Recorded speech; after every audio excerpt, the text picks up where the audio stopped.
Here you see me pasting tea bags using cornstarch onto a muslin cloth that has been tea dyed.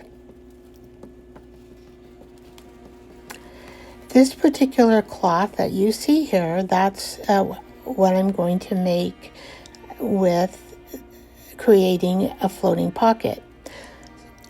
So I made 1/4 inch seam allowance for the top of the floating pocket.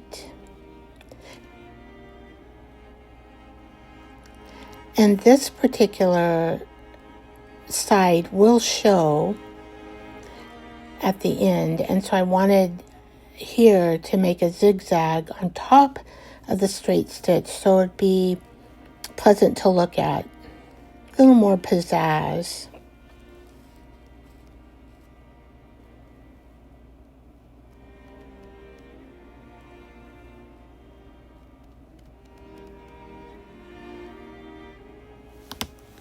I hope you don't get tired of me sewing. It seems like lately a lot of my videos have sewing in them. So if you can't afford a sewing machine, maybe go to the thrift shop, see if you can get one, just to use for your crafts. And this is a second 1/4 inch seam that I created, and this is on the flap, the upper top flap.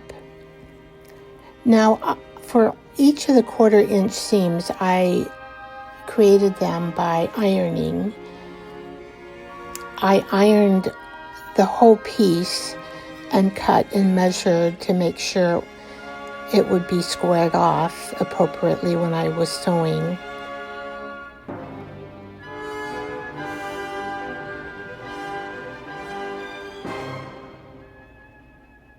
At this time, I thought this particular edging would show, and so I am doing a zigzag stitch as well on top of this regular stitch line. I create intuitively, and the pocket, it turned out that I ended up covering this, and that's okay.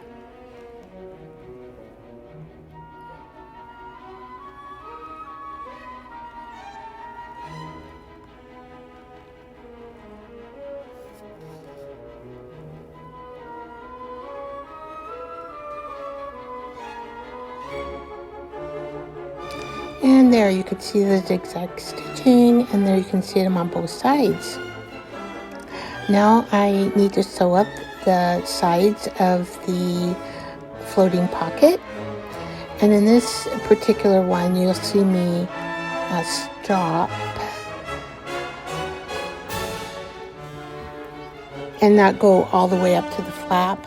But I ended up going back to the machine and sewing both sides all the way up to the flap because I needed a seam that would fold nicely there. Then I cut each of the corners so that I can get a nice corner coming through when I turn it right side up. And I use my little pinky to point or push the corner. And I didn't have to use any other tools. I just used my pinky and it was sufficient. Had a pretty nice corner there. Push, push, push. And you do that for both corners. Now I'm looking at the bag. I have 1 tea bag on the front and I have 2 tea bags on the back.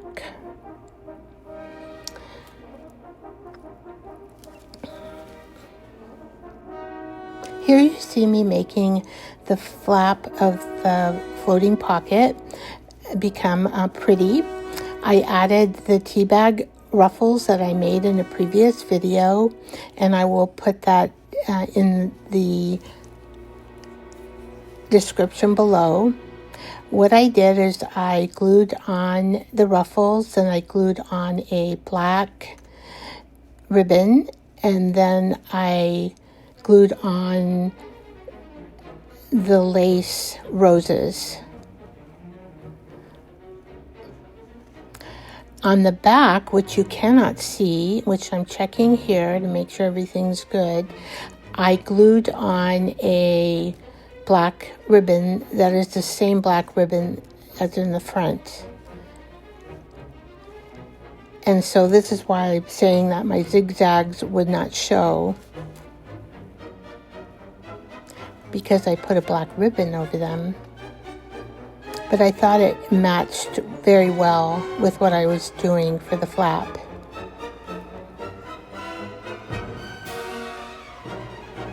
Just take it easy, slowly sew. And I didn't have any problems with anything moving because I glued it sufficiently, which I was glad of. And then you just trim off the edges to match your bag. Now here I am beginning to decorate the 2 tea bags in the back of the floating pocket, and I'm using my gel prints, and I picked out a focal points for both. This particular one, I had placed a scarf on top of a table book that was sanded, and then I added tissue paper on top. And I'm using my liquid medium glue to attach everything to the tea bag.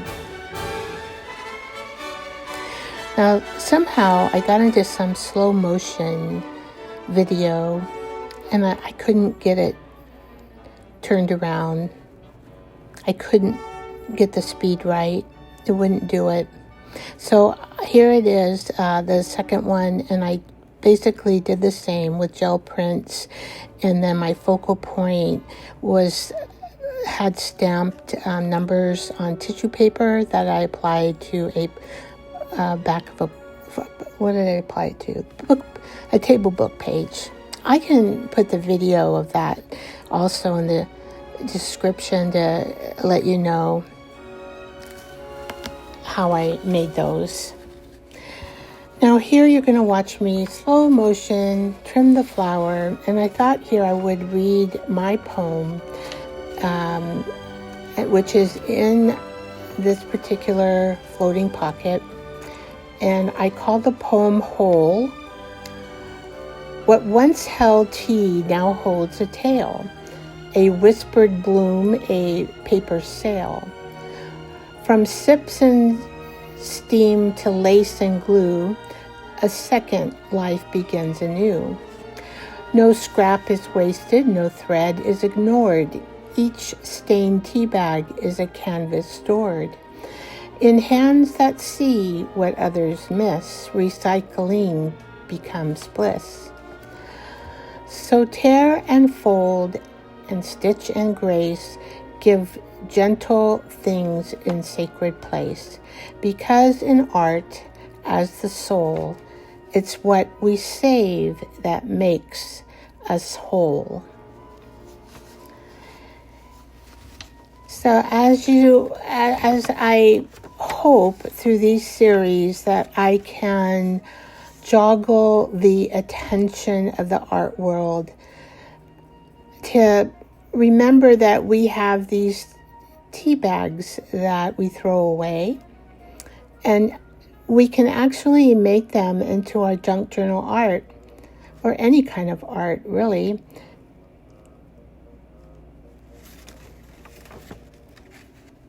I did use fabric tack to tack these on.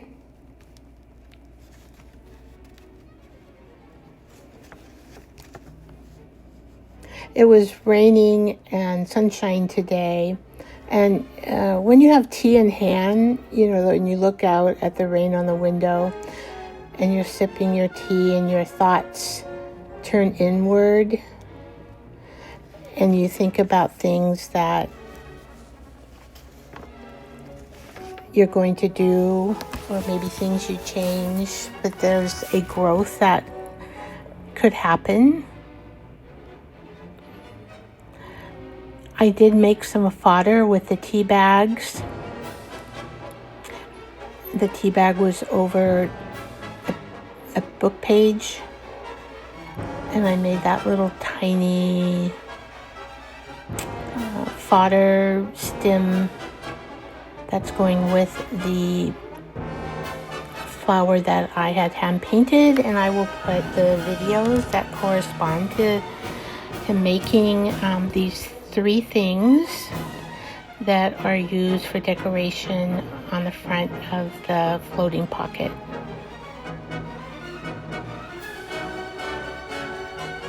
When glue happens, use that paper towel to soak it up, and you won't even be able to tell it was there. Now, there it is, the floating pocket.